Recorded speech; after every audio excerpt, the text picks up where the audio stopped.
vamos trabalhar os principais temas da carta, ainda a título introdutório, Ontem eu falei bastante sobre introdução e hoje eu vou continuar, mas já avaliando temas. Então você que está nos acompanhando, eu te convido aí a ficar com a sua Bíblia aberta, E a gente vai caminhando junto aqui nesta noite. Hoje eu vou trabalhar dois temas que são bastante importantes, é claro que tem mais, E dentro desses temas, à medida que forem surgindo os assuntos, nós vamos fazendo análise bíblica, tá? Então fique com a sua Bíblia aberta, já providencie aí a sua caneta ou o seu lápis para você rabiscar a palavra de Deus, e nós vamos estudando aqui nesta noite as Sagradas Escrituras até as 9h15, se Deus assim nos der a sua graça, a sua permissão, para que possamos chegar até esse determinado projeto de Deus para a sua vida. Bom, vamos lá. Hoje nós vamos começar a falar sobre o assunto sofrimento. Se existe uma coisa que nós estamos vivendo nesses dias, é exatamente sentindo, esse tipo de sentimento chamado sofrimento. O sofrimento, ele, já vou colocar aqui para vocês, tá? Para vocês irem nos acompanhando. O sofrimento, então, é o tema predominante da carta do apóstolo Pedro, o que também sugere, quase em todos os demais temas, Pedro vai trabalhando esse assunto chamado sofrimento. Então, é do sofrimento de todos os cristãos que ele está falando aqui. Os crentes, eles vão sofrer simplesmente por fazerem o bem. Então vamos lá, abre a Bíblia, tá? Se você não tem a Bíblia física, ligue aí o seu smartphone e abre aí também em seu smartphone, conecte-se aí com a Bíblia Sagrada. E nós vamos avaliar então o capítulo 1, o versículo de número 6, que diz assim, capítulo 1, verso de número 6, amém? Deixa a sua Bíblia aberta e nós vamos olhando aqui os textos. Nisso exultai, embora no presente por breve tempo, se necessário sejais contristados por várias provações. Capítulo 2, versículo 12, abre lá no capítulo 2, versículo de número 12, diz assim: mantendo exemplar o vosso procedimento por meio dos gentios, para que naquilo que falam contra vós outros, sois vós outros como de malfeitores, observando-vos em todas as suas boas obras, glorifiquem a Deus no dia da visitação. Então aqui Pedro também vai dizer que para nós termos um bom procedimento mediante aqueles que nos chamam de malfeitores. Versículo 15 ainda do capítulo 2. Porque assim é a vontade de Deus, que pela prática do bem façais emudecer a ignorância dos insensatos. Capítulo 4, abre lá no capítulo 4, é só virar uma página, versículo 12. Amados, não estranheis o fogo ardente que surge dentre vós, destinando para provar como alguma coisa extraordinária vos estivessem acontecendo. E no capítulo 5, versículo de número 9, diz assim: resisti-lhes firmes na fé, certos de que o sofrimento iguais aos vossos estão se cumprindo na vossa irmandade, espalhada por todo mundo. Então Pedro ele vai dizer que o sofrimento é algo comum, que o sofrimento todos estão experimentando das mais diversas formas. Aí nós percebemos que os cristãos eles sofrem simplesmente porque eles fazem o bem. Todavia, não há mérito algum em você sofrer, pois quando alguém sofre por fazer o bem, é que recebe a aprovação de Deus. Capítulo 2, volta lá no capítulo 2, versículo de número 20, diz assim: pois que glória há, se pecando e sendo esbofeteado por isso, suportais com paciência, se sois igualmente afligidos e suportais com paciência. Isto é grato a Deus. Então, a palavra, ela vai dizer... Fala que o áudio está saindo da câmera.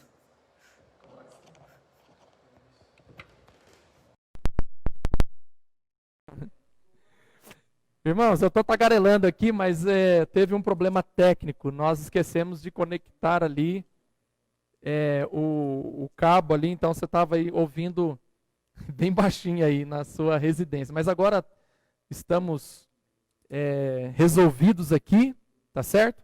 E agora vamos cantar aquela musiquinha. Vai dar tudo certo.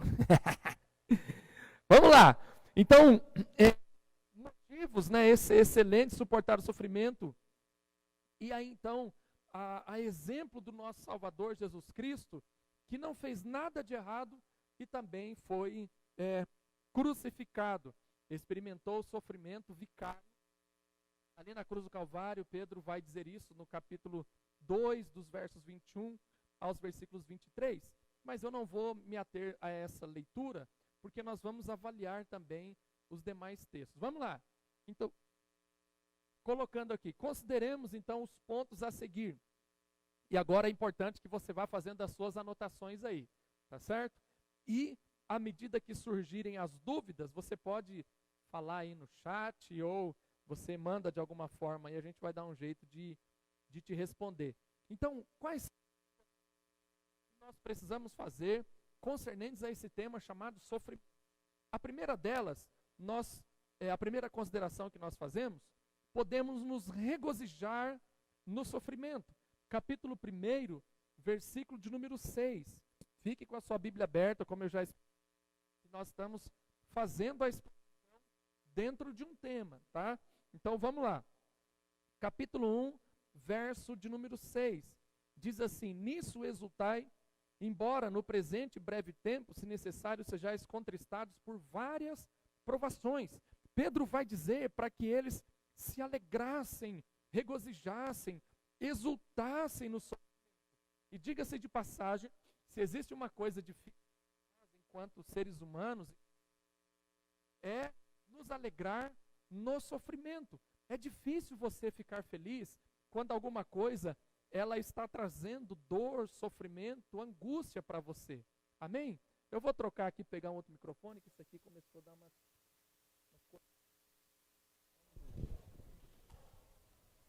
Aí, pulso. Obrigado. Pronto, a minha equipe está me auxiliando aqui, ó que chique, hein? Vamos lá. Então, é difícil você se alegrar ou se regozijar no momento em que você está sofrendo. Pedro vai dizer isso, e ele está ensinando os seus discípulos que esse deve ser o comportamento, esse deve ser o sentimento, é isso que deve partir do coração das pessoas que são de Deus, que temem a Deus, que amam a Deus. Então nós precisamos considerar que nós podemos nos alegrar mediante o sofrimento. Um outro ponto para ser considerado é que o sofrimento, ele traz honra e glória a Cristo através da prova e da purificação da fé.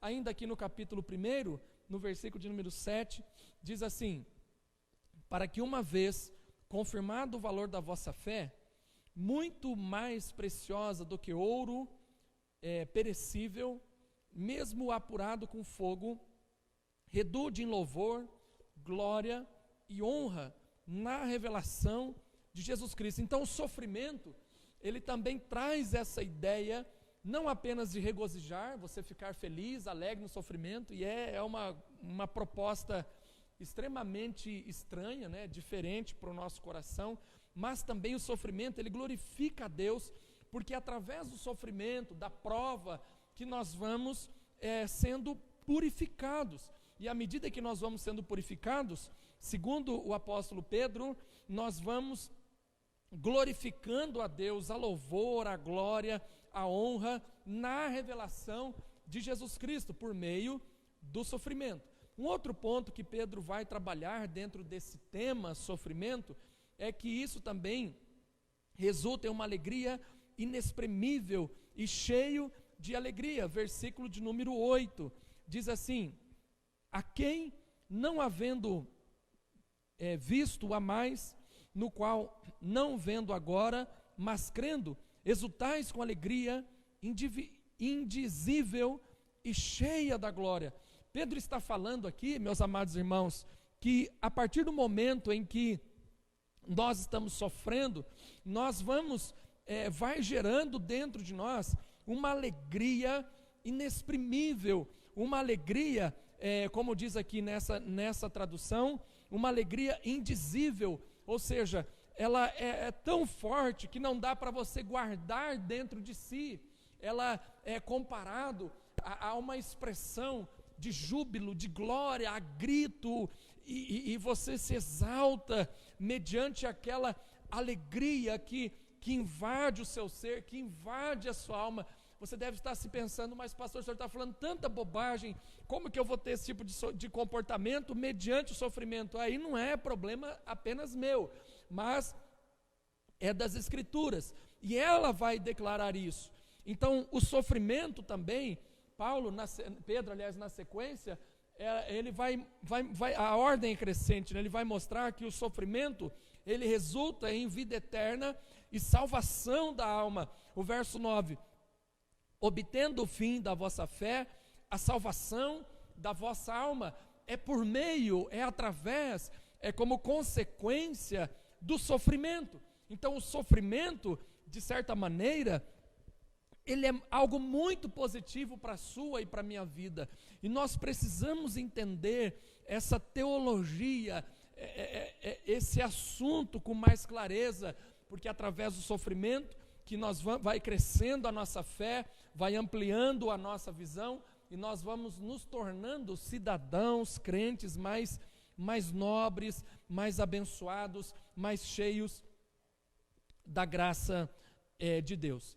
Ainda aqui, falando sobre sofrimento, a própria morte, mediante a perseguição, não é fatal. Os versos de número 22 até o 25, por que a morte ela não é fatal, ela não é o destino final do sofredor?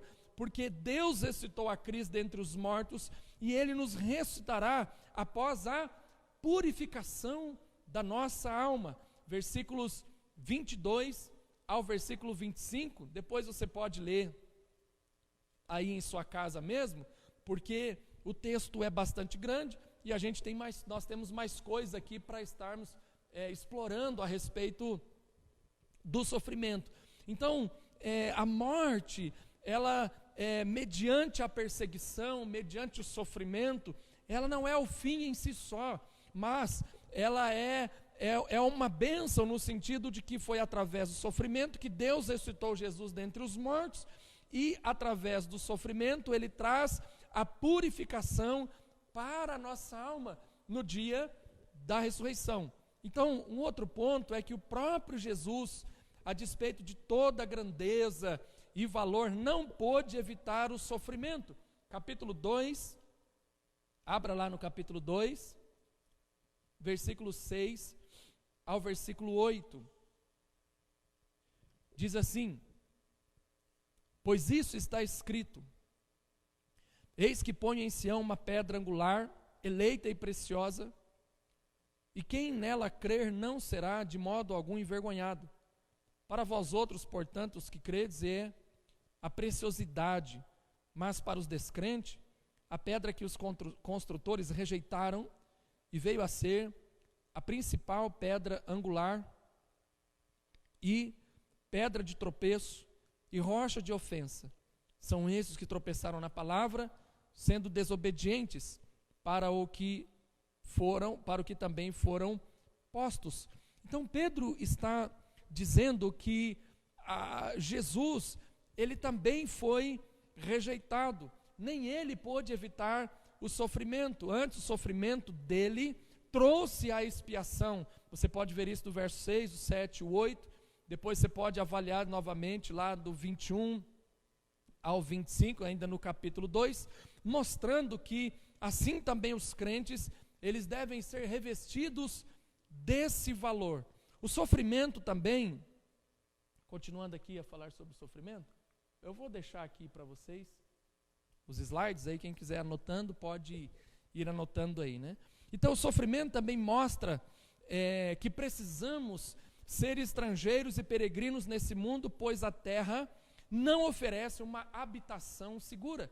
De outra forma, eles não entenderiam essa situação. Então, capítulo 2, versículo 11, diz assim: amados, capítulo 2, verso 11, amados, exorto-vos, como peregrinos e forasteiros que sois, a vossa,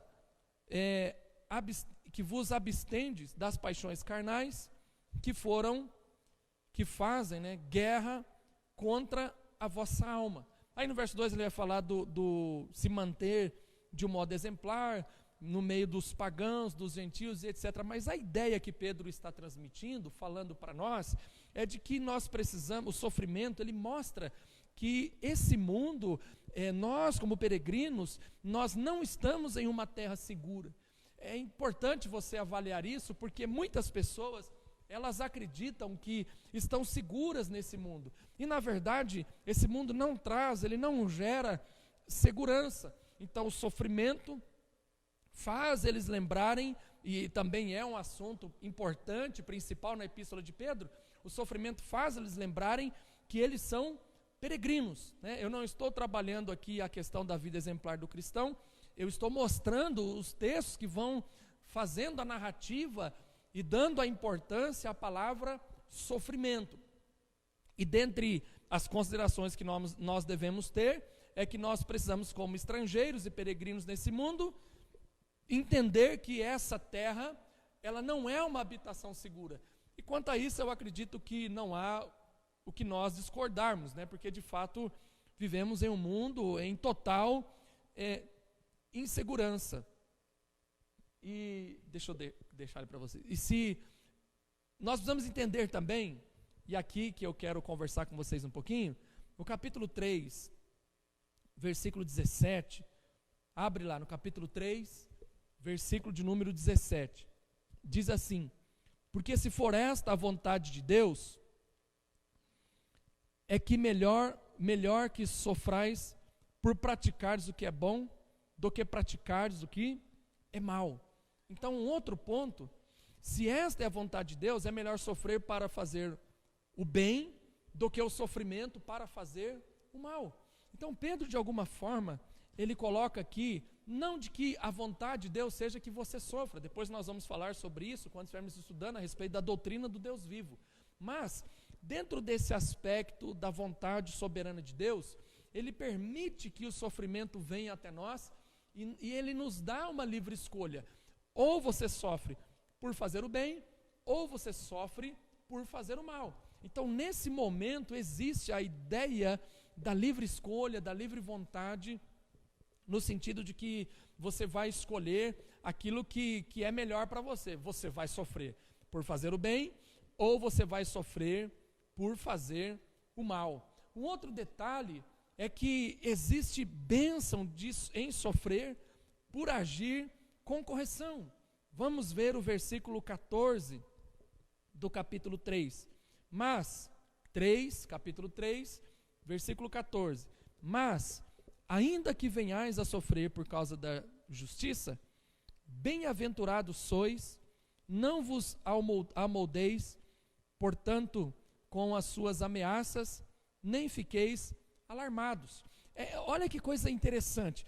Lá no capítulo 4 também, no versículo 14, capítulo 4, versículo 14 de 1 Pedro, diz assim: se pelo nome de Cristo sois injuriados, bem-aventurados sois, porque sobre vós repousa o Espírito da glória de Deus. Percebe o que Pedro está dizendo?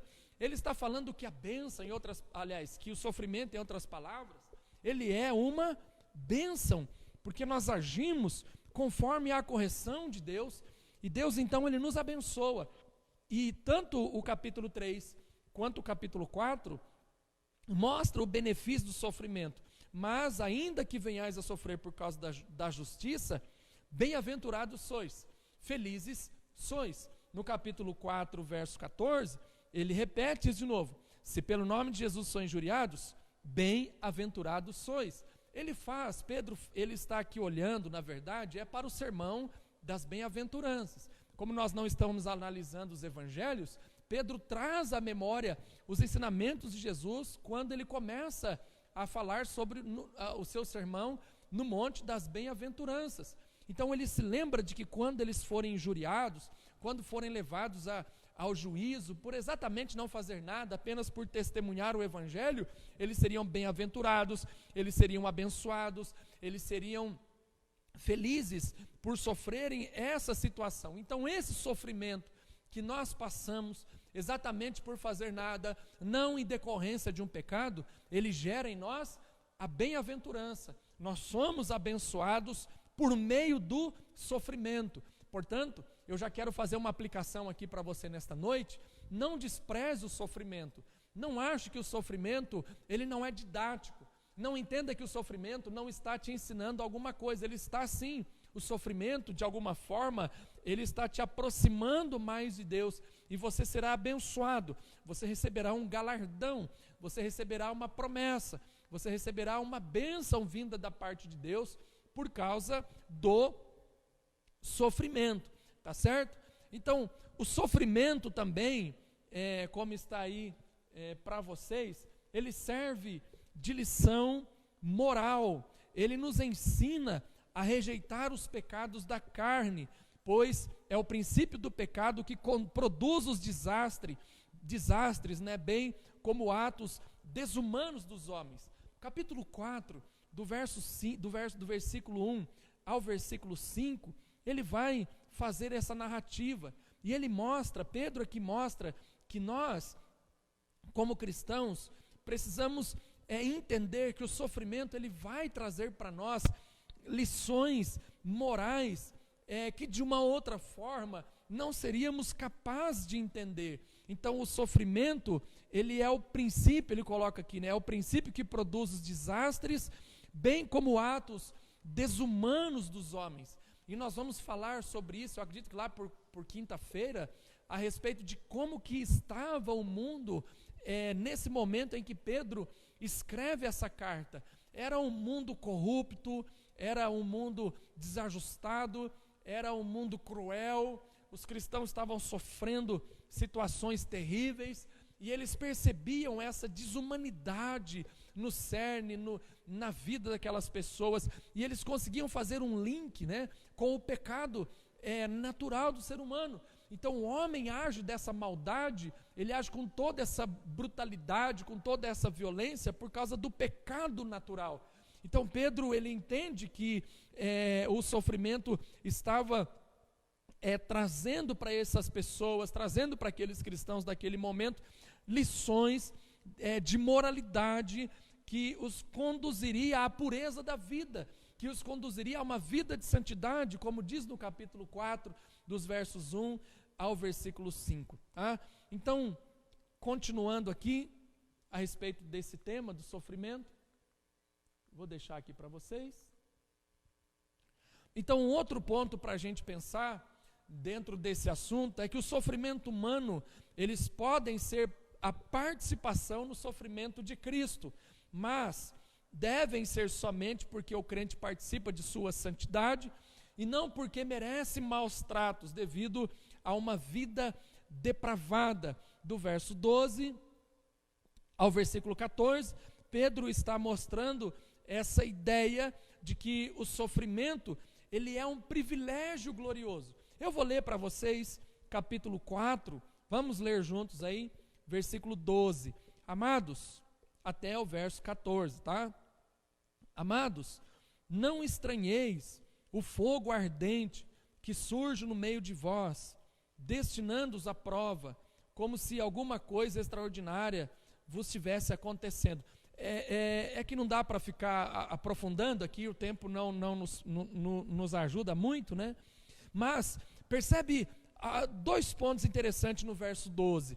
Eu gostaria que você riscasse. Primeiro, ele vai utilizar a palavra não estranheis, tá? Depois a gente vai avaliar isso na língua grega, tá? Fique tranquilo, só para você ter uma ideia de que o fogo essa situação não era para causar estranheza neles, porque era a realidade e os ensinamentos do Evangelho. Então, o sofrimento para nós, ele não pode ser algo estranho, se de fato nós conhecemos a Cristo, se de fato nós conhecemos o Evangelho.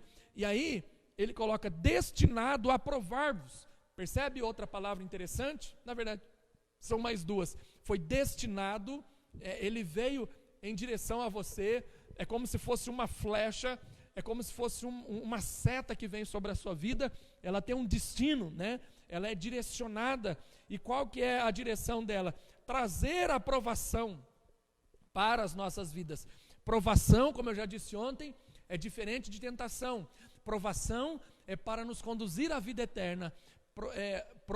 Tentação é para destruir a nossa alma na eternidade. Então, quando o texto vai dizer para que nós não venhamos a não ficar, achar estranho, porque isso é comum para nós, não pode ser estranho, né? É comum para nós essa questão do sofrimento. E aí ele vai dizer que ele tem um destino, e isso nos prova, como se alguma coisa extraordinária estivesse acontecendo. Percebe mais uma vez? Então ele usa essas duas expressões, estranho e extraordinário. Não é extraordinário o que está acontecendo, é ordinário, faz parte da vida cristã o sofrimento. Então esse sofrimento, ele é uma coparticipação com o sofrimento de Cristo, não dizendo que você vai morrer na cruz, etc. Não é essa tolice não. Olha os versos 13. Pelo contrário, alegrai-vos na realidade em que sois coparticipantes do sofrimento de Cristo. Nós estamos dentro de um projeto de Jesus Cristo, para que também na revelação de sua glória vos alegreis exultando. Percebe?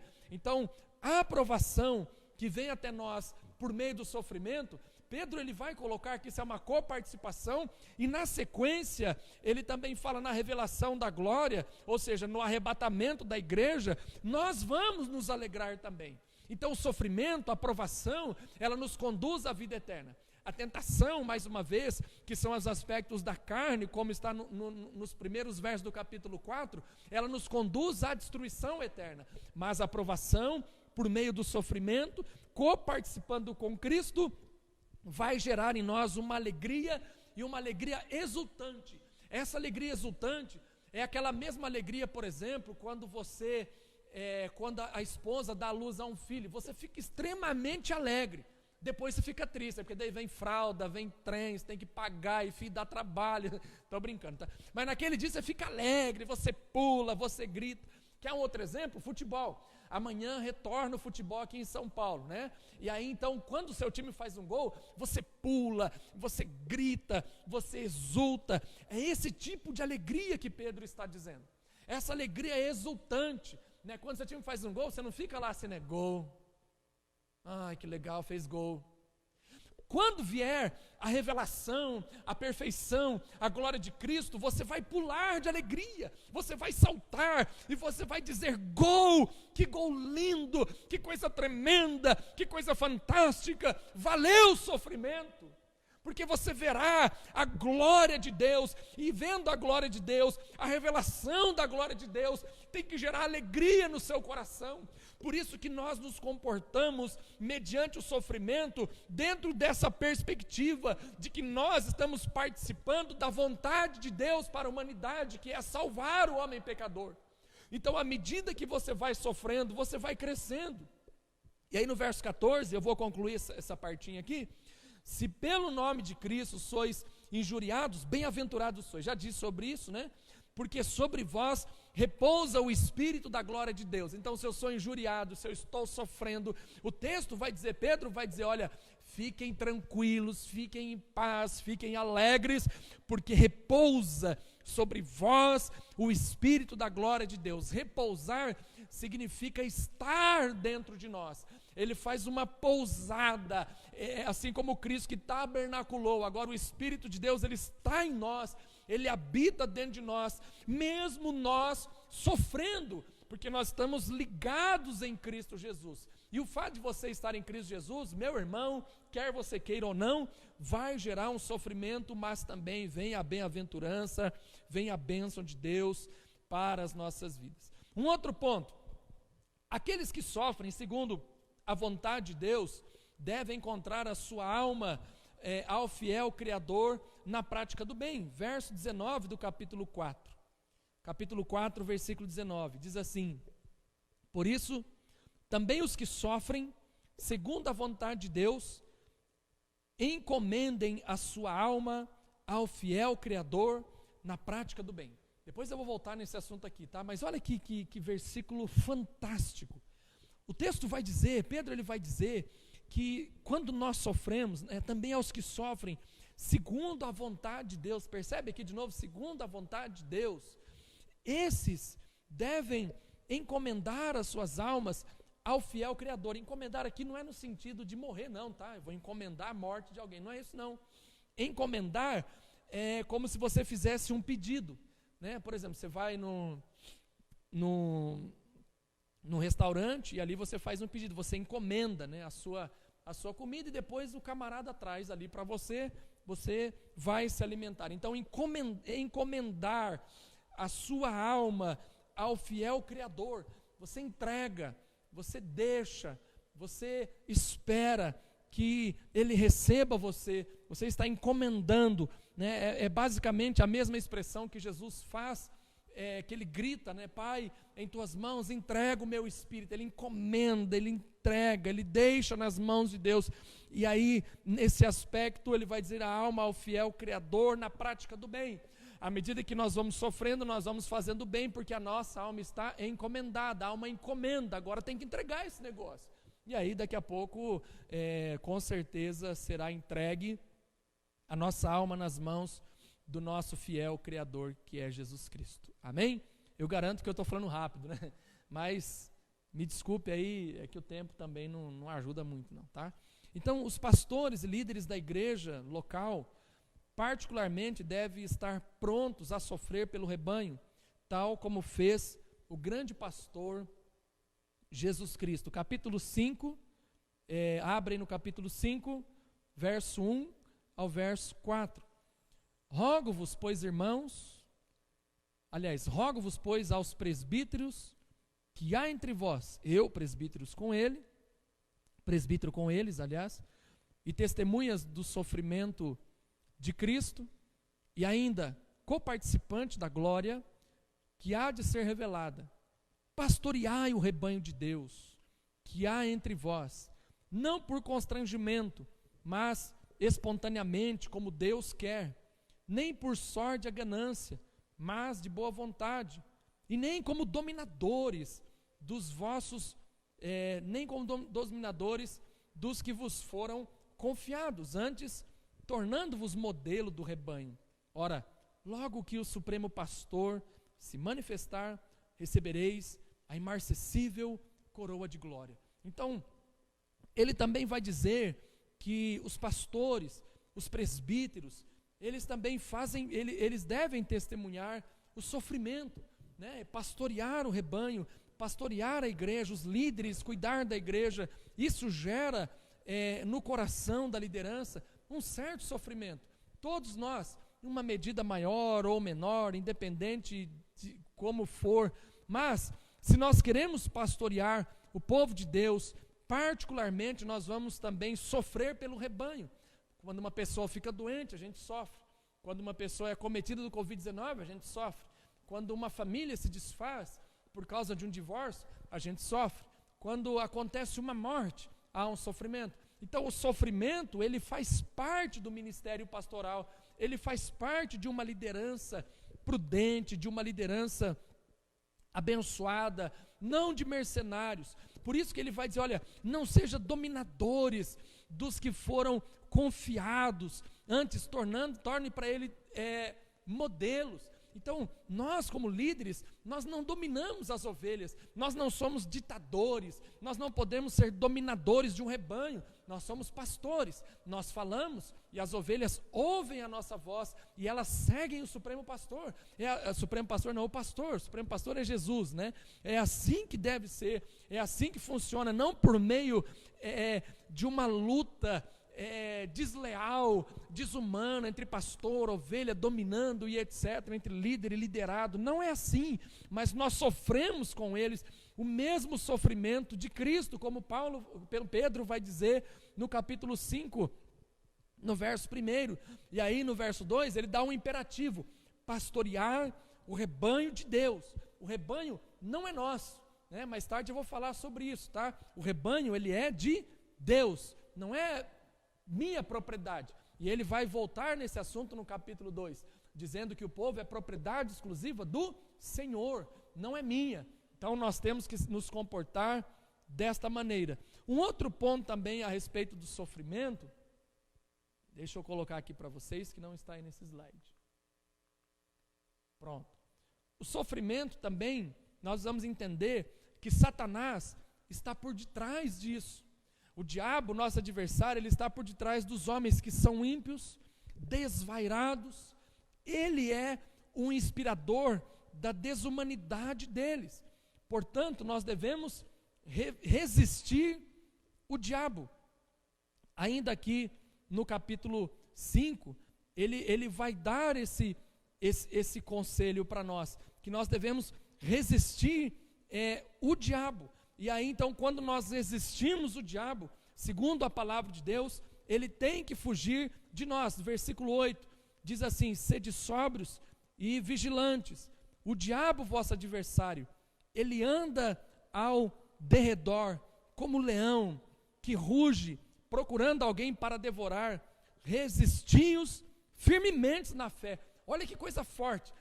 Ele vai pontuando aqui os aspectos de sofrimento, e lá no final ele desmascara quem está por detrás disso tudo, quem está gerando o sofrimento disso tudo, que é o diabo, o próprio Satanás. Então ele vai dizer: sede sóbrios, vigilantes. Depois nós vamos voltar nesse assunto, que eu estou falando do sofrimento, e estamos desmascarando aqui o capeta. E o texto vai dizer que ele, o vosso adversário, ele anda ao derredor como um leão. É lógico que aqui ele está fazendo uma alusão também a Nero, que era considerado um leão, mas ele também pode aplicar de uma forma figurada ao animal mesmo, a fera, a ferocidade do leão. E Nero de fato estava por detrás de todo o sofrimento, que eu vou conversar com vocês amanhã sobre isso. Ele é o cabeça, ele é o instrumento de Satanás, é ali que o diabo move no coração desse homem, que é o imperador de todo o líder, aliás, de todo o Império Romano, é ele. Então, se o diabo vai e começa a manifestar, a ministrar ao coração desta pessoa, logo ele vai ser o causador, é ele que vai trazer o sofrimento para todos os cristãos espalhados sobre a terra, tá? Então, o diabo, ele está por detrás de todo o sofrimento humano. Só que, vamos fazer aqui um parêntese, um adendo, vem agora na minha cabeça. Vocês se lembram o sofrimento de Jó? Quem que está por detrás daquilo? É o diabo. Mas Deus permitiu que aquilo acontecesse. Era um momento de provação. E lá no final da vida de Jó, o que Jó vai dizer? Eu te conhecia só de ouvir falar, agora eu te conheço de caminhar com o Senhor. Então o sofrimento, mesmo o diabo envolvido, mesmo ele tentando nos destruir, a nossa posição deve ser de resistência.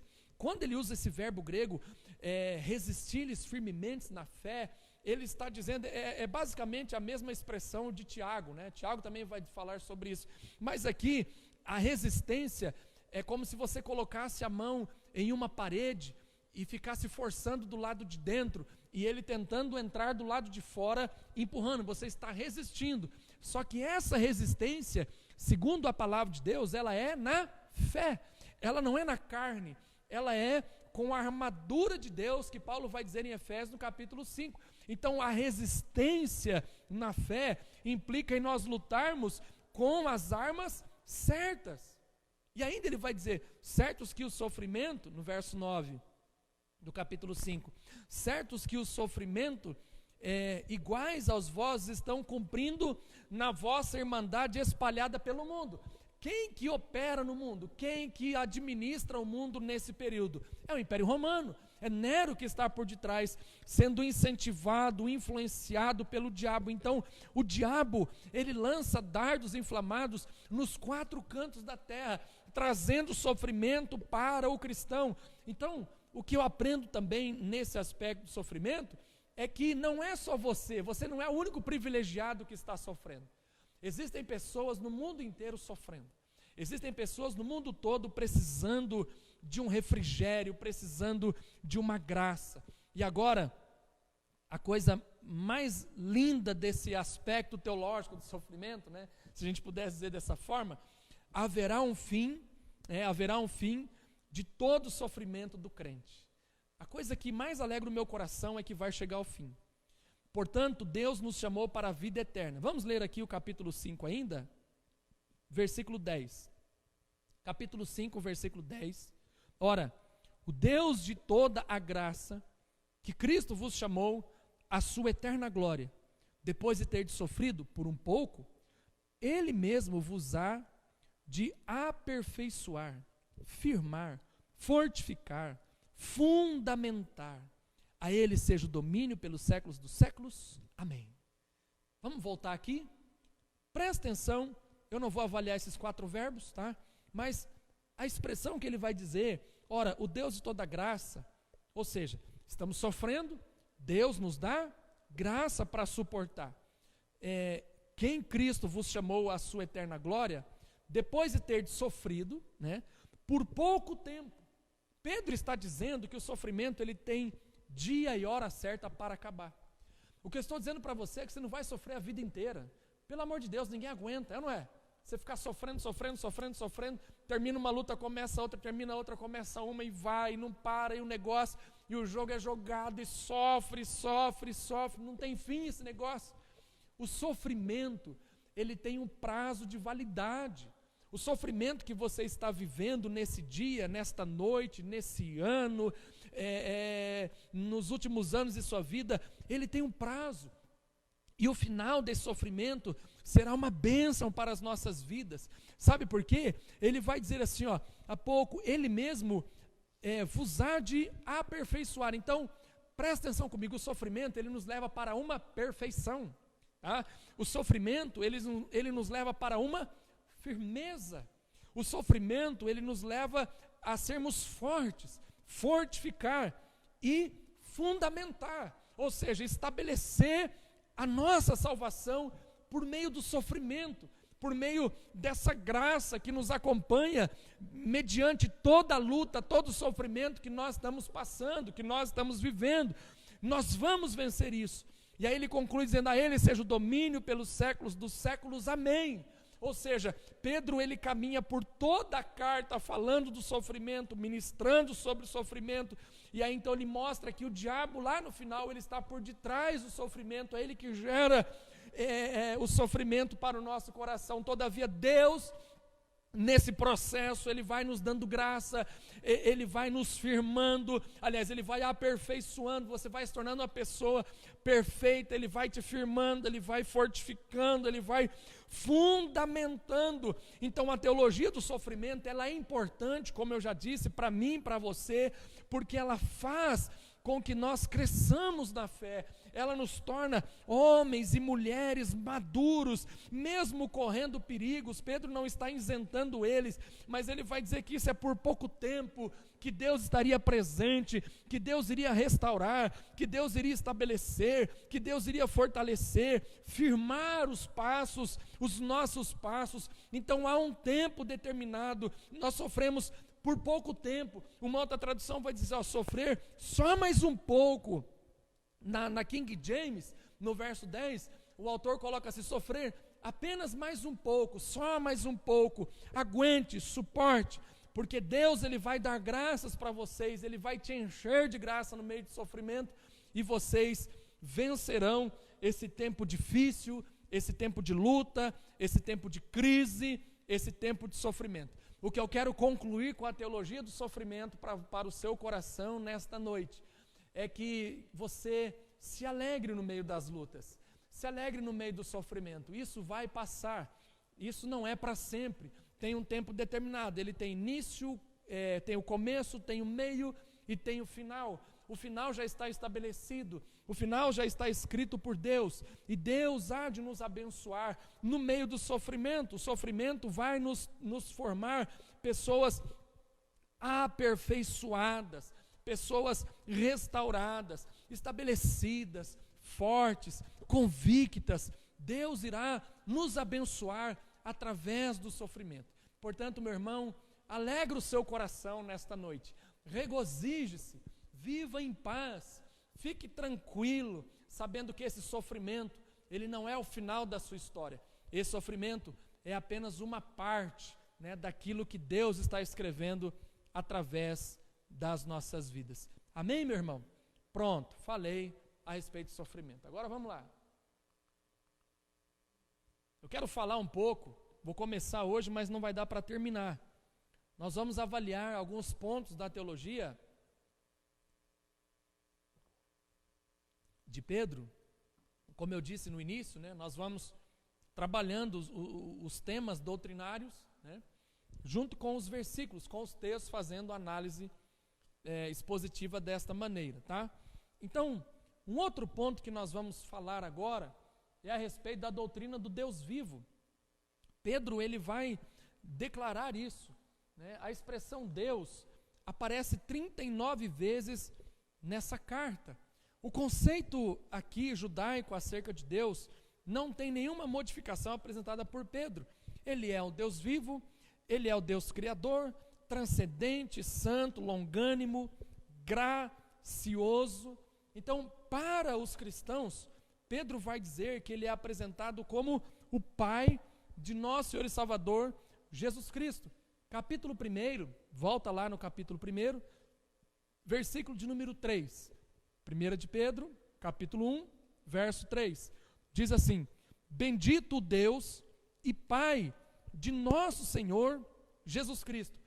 Então, primeiro, Pedro, ele apresenta Deus dentro de uma cosmovisão, de uma perspectiva judaica, mas no próximo versículo, Pedro coloca Deus dentro também de uma perspectiva, de uma cosmovisão cristã, porque ele vai dizer que Deus, ele é, aliás, bendito, né, o Pai, Deus, o Pai de nosso Senhor Jesus Cristo.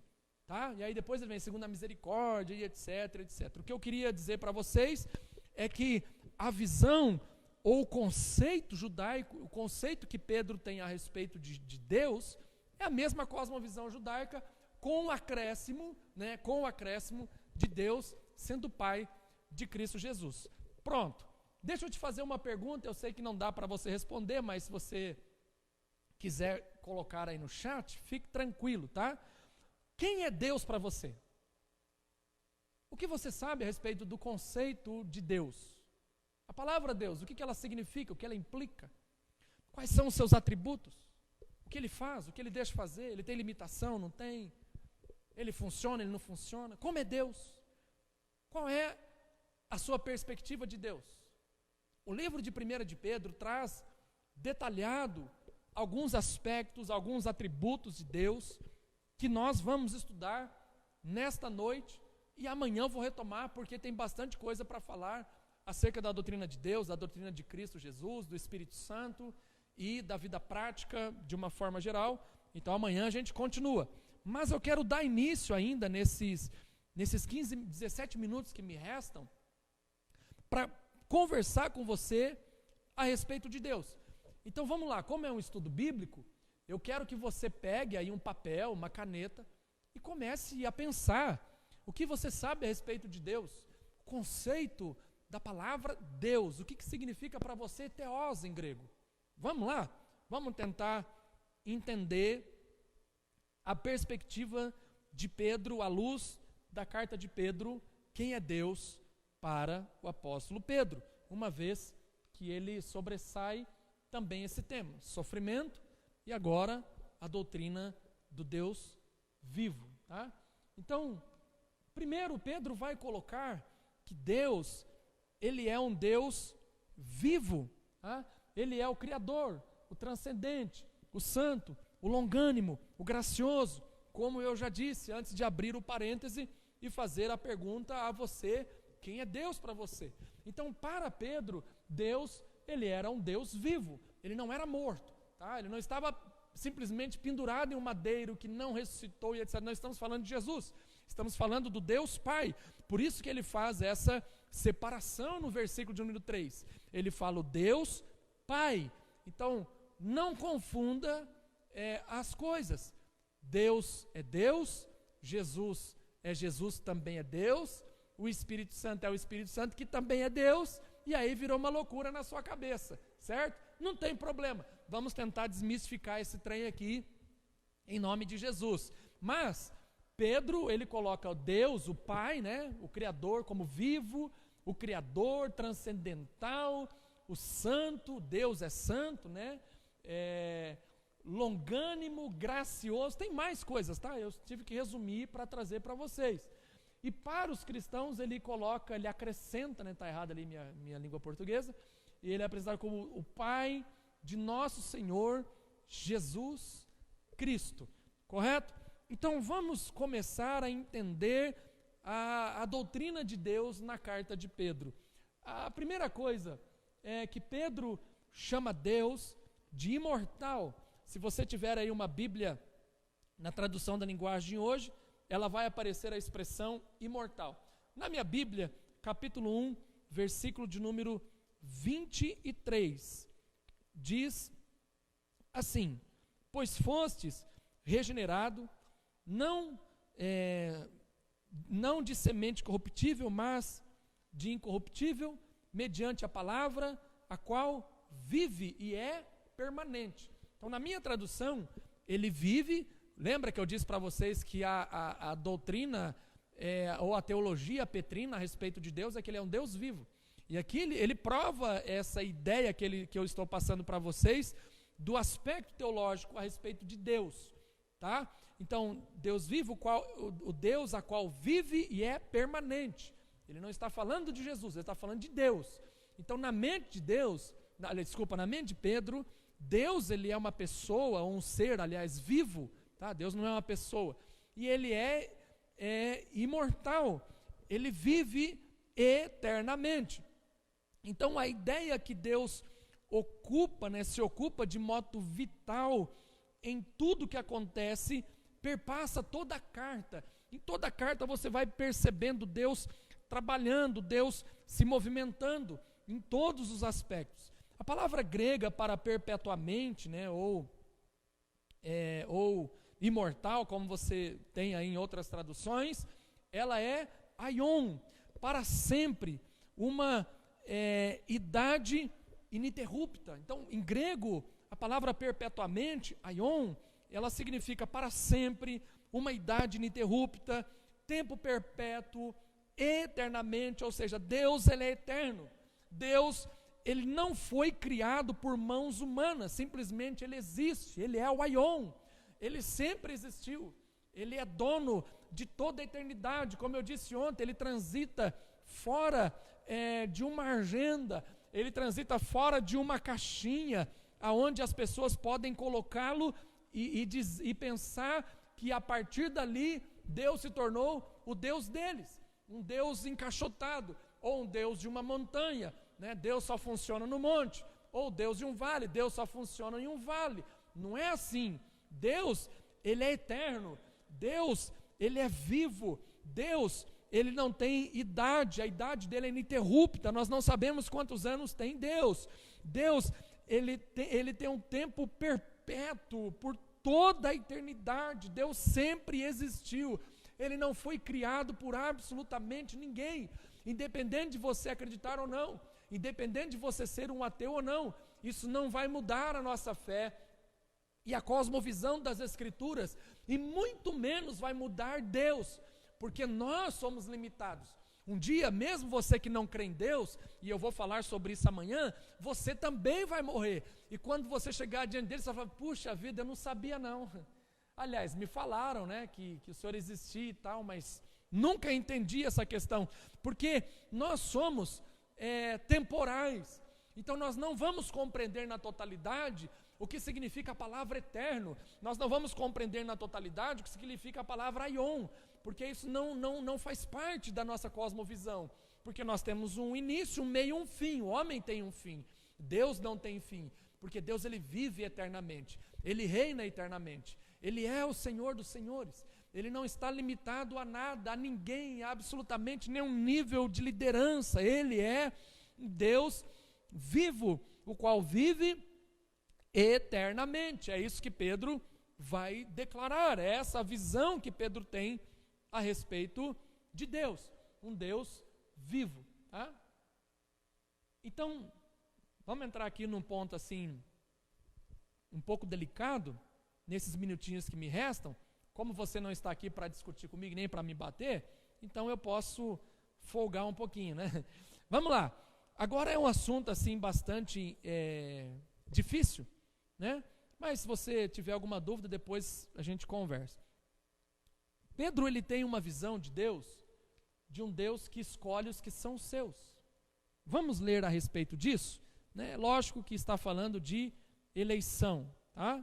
Não podia ser diferente. Versículo 1, aliás, capítulo 1, verso 1 e 2.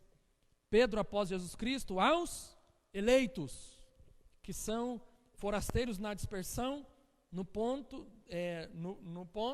Galácia, Capadócia, Ásia, Bitínia, etc. Verso 2 começa assim: eleitos segundo a presciência de Deus Pai, em santificação do Espírito, Capítulo 2, abre lá, versículo de número 9. Você pode riscar aí, tá bom? Você que é arminiano também risca aí, porque você vai rasgar a Bíblia, por quê? Está aqui, ué. Aí depois você se vira com o Jeová, quando você morrer. Não tem problema não. Se chegar lá, né? Você não tem certeza, mas vamos embora. Então, verso 9 do capítulo 2. Vós, porém, que sois raça eleita, tá? Sacerdócio real, e etc, e etc, etc. Vamos para o capítulo 5, versículo de número 10. Diz assim: ora, o Deus de toda a graça, que em Cristo vos chamou a sua eterna glória, depois de ter sofrido um pouco, Ele mesmo vos dará a persão a firmar e fortificará nos fundamentos, e fundamentará. Então, nós percebemos aqui que Pedro está falando a respeito de quem? De pessoas que foram eleitas, pessoas que foram chamadas. O texto fala aqui no verso 10, você pode falar, mas ele não falou eleição, mas está falando de quem? De chamado. Deus os chamou à sua eterna glória, depois de ter sofrido um pouco, etc, etc. Foi Deus quem chamou. Eles foram escolhidos, eles foram eleitos. Então vamos tentar entender a palavra grega a respeito disso. Eu sei, estou brincando, tá, meu amigo arminiano? Fique em paz, eu sei que você também tem muitos argumentos, eu respeito seu ponto de vista, certo? Mas nós estamos estudando a carta de Pedro e ela trata esse assunto, então é importante que também a gente entenda um pouco, conheça um pouco, tá bom? Não fica bravo comigo não, fica triste não, tá? Fique em paz aí, que vai dar tudo certo no fim. A gente vai para o céu, tá? A gente vai para o céu, só se não pecar antes. Vamos lá, ekletos é a palavra grega utilizada por Pedro aqui, que significa selecionado, escolhido por Deus para obter a salvação em Cristo. A palavra ekletos. Cristãos chamados ou escolhidos ou eleitos de Deus, o Messias. Tá? Então essa questão, até aqui não precisa discutir. É Deus quem escolhe. Tá? Então essa designação se deriva, Pedro está olhando também lá para o Antigo Testamento, percebendo, né, o chamado do povo de Israel, assim como Deus chamou o povo de Israel, escolhido dentre todas as nações com uma finalidade, Deus também salva os demais povos e faz dessas pessoas uma propriedade exclusiva.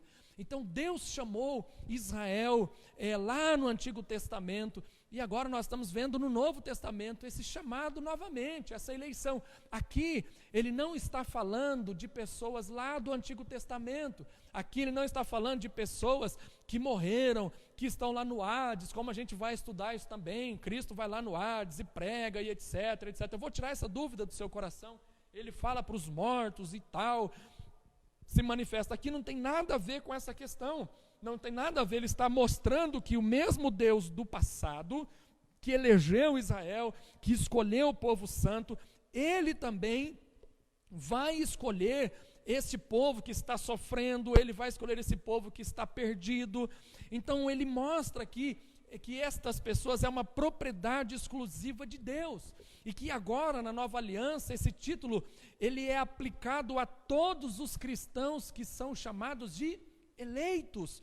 Todos nós, no Novo Testamento, debaixo da nova aliança, ecletós, nós fomos eleitos, nós fomos chamados, nós fomos separados por Deus com uma finalidade. Qual que é a finalidade? Glorificar a Deus através do sofrimento. Qual que é a finalidade? Viver uma vida de santidade. Qual que é a finalidade? Refletir a imagem de Jesus Cristo, a fim de compartilhar essa natureza santificadora de Jesus com todas as demais pessoas, sem ter uma lista de chamada para saber, olha, você é, você não é. Não, não é isso não. Nós somos eleitos, nós somos salvos, nosso nome está no livro da vida, nós temos certeza da salvação, não por mérito humano, mas por causa de Cristo Jesus, que entregou a sua vida por nós, e a partir de agora, nós que o recebemos, o nosso nome passa a implementar, a complementar o grupo de salvos, lá do Antigo Testamento, lá que foram chamados o povo de Israel, no deserto, a eleição, Deus separa aquele grupo, lá no Egito, tira dali, e começa uma aliança. Agora, Jesus, Ele morre na cruz do Calvário para salvar os eleitos, Ele entrega a sua vida em favor daqueles que seriam salvos, daqueles que iriam compartilhar essa plenitude, essa graça, essa eleição, esse favor imerecido que Deus entregou a nós. Por outro lado, esse termo também não significa de que nós não temos uma livre escolha. Você tem livre escolha, mas mostra claramente o lado divino nesse processo. E qual que é o lado divino nesse processo? Jesus vai dizer isso em João capítulo 6, versículo de número 44. Ninguém pode vir a mim se o Pai, quem me enviou, não o trouxer, e eu o ressuscitarei no último dia. Então, quem nos leva a Deus não são os nossos méritos, não são as nossas obras, não é a minha própria vontade, mas o Pai atrai-nos a Cristo Jesus. O Pai, através do seu Santo Espírito, Ele nos comunica com o Senhor, com o Salvador, com a grandeza, com a glória. Por isso que nós somos eleitos, não porque nós somos bons, porque eu não tinha nada de bom, você também não tinha nada de bom, mas porque Ele decidiu revelar a nós, ao nosso coração, esse imenso amor. Então, fique em paz, fique tranquilo, você que está me assistindo nesta noite, você tem percebido o amor de Deus sendo derramado sobre o seu coração, através do sofrimento. Isso implica que você é um eleito, há um chamado para você mudar a sua vida, e quem sabe você nesta noite tem sentido o seu coração ardendo, tem sentido o seu coração se enchendo de esperança, é porque Deus está te atraindo até Jesus, você está sendo levado até Ele. O fato de você estar me assistindo nesta noite implica em que você quer conhecê-lo cada dia mais, e durante o dia, o Deus Pai, o Todo-Poderoso, o Criador, aquele que vive e reina para sempre, foi preparando o seu coração para fazer com que você ouvisse a palavra de Deus, e a partir do momento que você entrega a sua vida a Jesus Cristo, os seus problemas se acabaram, sim, no sentido da sua vida, da sua salvação eterna. Seu nome é escrito no livro da vida, e a partir daí você vive uma vida de luta, de sofrimento, de busca, de santidade. Não que você nunca mais vai pecar, mas você já não leva mais aquela vida depravada, aquela vida oprimida, aquela vida cheia de culpa por causa dos seus erros, porque o sangue de Jesus, Ele é poderoso para nos perdoar e nos purificar de todo o nosso pecado. Deus tem escolhido pessoas, Deus tem elegido pessoas ao longo da história da humanidade, e Deus está escolhendo você nesta noite. Deus está chamando você para ter uma vida próxima, para ter uma vida abençoada, para ter uma vida edificada através da palavra de Jesus Cristo. Interessante ainda aqui no capítulo 1, e a gente vai concluir nesse tópico mesmo, é que Ele nos escolheu, como diz aí no texto sagrado, eleitos segundo a presciência de Deus. Vamos trabalhar um pouquinho essa palavra presciência de Deus, dentro desse aspecto da escolha. A palavra presciência, em grego, significa prognoses. Então, Deus, ele faz um pré-reconhecimento. Deus faz um prognóstico. Significa, o que isso significa, né? Sejamos mais práticos. Significa que aquelas pessoas que anteriormente foram escolhidas por Deus, elas foram escolhidas por serem amadas por Ele. E é interessante que essa escolha, ela não acontece no momento em que você entrega a sua vida a Jesus, não. Essa escolha, ela acontece de antemão, antes da criação do mundo. Vamos ver aqui o versículo de número 20 do capítulo 1 ainda. Olha como diz assim, ó: conhecido com efeito antes da fundação do mundo, porém manifestado nos fins do tempo, por amor de vós.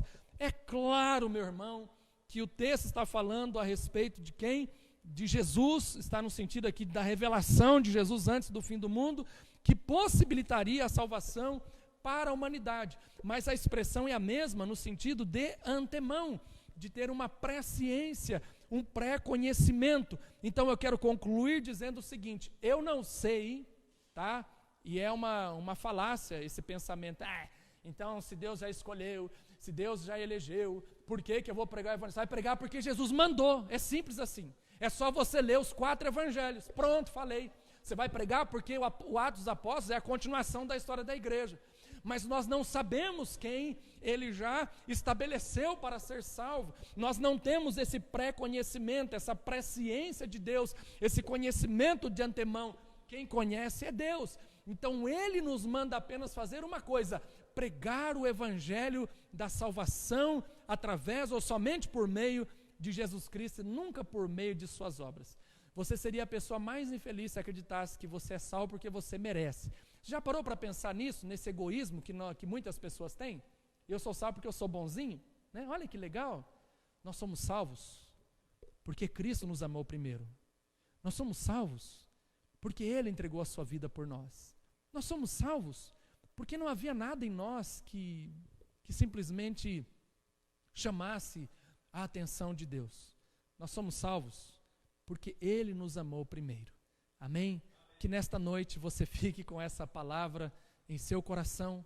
Você é salvo por causa de Jesus. Deus abençoe poderosamente a sua vida. Amém? Amanhã, não falte. Convido um monte de gente. Pode fazer a crítica que você quiser, não tem problema nenhum. Não seja mal educado, pelo amor de Deus, né? Mas pergunta, critique, seja crente e sofra abençoado, né? É sofrimento, vamos embora, vamos para cima. Mas amanhã eu vou começar falando sobre a Santíssima Trindade, como que ela trabalha no versículo de número 2, tá? Então, só para a gente encerrar aqui rapidinho, eu sei que eu já passei aí 2 minutos do seu tempo. Para nós encerrarmos, leia a primeira epístola de Pedro. 3 traduções diferentes. Faça as anotações que você quiser. Quem tem o meu contato, se quiser mandar uma mensagem, manda. Eu não sei se eu vou conseguir te responder de pronto, porque eu estou com a minha vida bastante enrolada fazendo pesquisas para trazer o estudo amanhã, mas eu vou te responder, tá certo? E eu creio que Deus há de nos abençoar poderosamente. Amém? Eu quero fazer uma breve oração com você e já vamos encerrar. Pai, te agradeço mais uma vez nesta noite por esse estudo da Tua Palavra. Que amanhã o Teu Santo Espírito, ó Deus, possa fazer permita, aliás, com que a gente levante cedo, muito bem, alguns para o trabalho, outros para ficar em casa, isso não importa, mas que possamos, ó Pai, refletir na Tua Palavra e que ela gere em nós um crescimento. Obrigado, Senhor, porque nós não somos dignos, mas o Senhor escolheu nos salvar e te agradecemos por isso. Em nome de Cristo Jesus, amém.